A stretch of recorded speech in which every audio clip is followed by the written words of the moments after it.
அன்பு உறவுகள் அனைவருக்கும் சோபாராணி புட்டிக் சகோதரிகளின் வணக்கம். இன்றைக்கி நம்ம வீடியோவில் புதுசாக ஒரு ப்ராடக்ட் அறிமுகப்படுத்த போகிறோம். அதை பற்றி தான் பார்க்க போகிறோம். வாங்க வீடியோக்குள்ளே போகலாம். நேற்றுக்கு போட்ட வீடியோவில் ஜிஞ்சர் ஹனி தான் பார்த்தோம். இன்றைக்கி ரெண்டாவது ப்ராடக்ட் 1 kg தேன் தான் பார்க்க போகிறோம். தேன் தண்ணி மாதிரி எதுவும் இல்லாமல் நல்லா கட்டியாகவே இருக்கும். இந்த தேனுடைய எம்ஆர்பி ரேட் என்னன்னு பார்த்தீங்கன்னா 300 ரூபாய். நாங்கள் உங்களுக்கு தரக்கூடிய ரேட்டு 200 ரூபாய் ப்ளஸ் ஷிப்பிங் சார்ஜ் வரும்.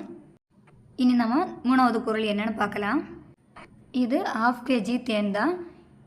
இந்த தேனுடைய விலை என்னென்னு பார்க்கலாம். எம்ஆர்பி ரேட் 200 ரூபாய். நாங்கள் உங்களுக்கு தரக்கூடிய ரேட் 120 ரூபாய் ப்ளஸ் ஷிப்பிங் சார்ஜ் வரும். உங்களுக்கு இதில் எந்த பொருள் வேணும்னாலும் நீங்கள் ஆன்லைன்லேயே ஆர்டர் பண்ணி வாங்கலாம். பின்னாடி ஸ்க்ரீனில் தெரியக்கூடிய எல்லா பொருளுமே நம்மக்கிட்ட அவைலபிளாக இருக்குது. உங்களுக்கு எப்போ எந்த பொருள் வேணும்னு கேட்டிங்கன்னாலும் அந்த பொருள் உடனே உங்களுக்கு ஆன்லைன் ஆர்டர்லேயே பண்ணி விட்டுருவோம். இது வரைக்கும் எங்களுடைய வீடியோவை பார்த்த அனைவருக்கும் சோபாராணி புட்டிக் சகோதரிகளின் நன்றி.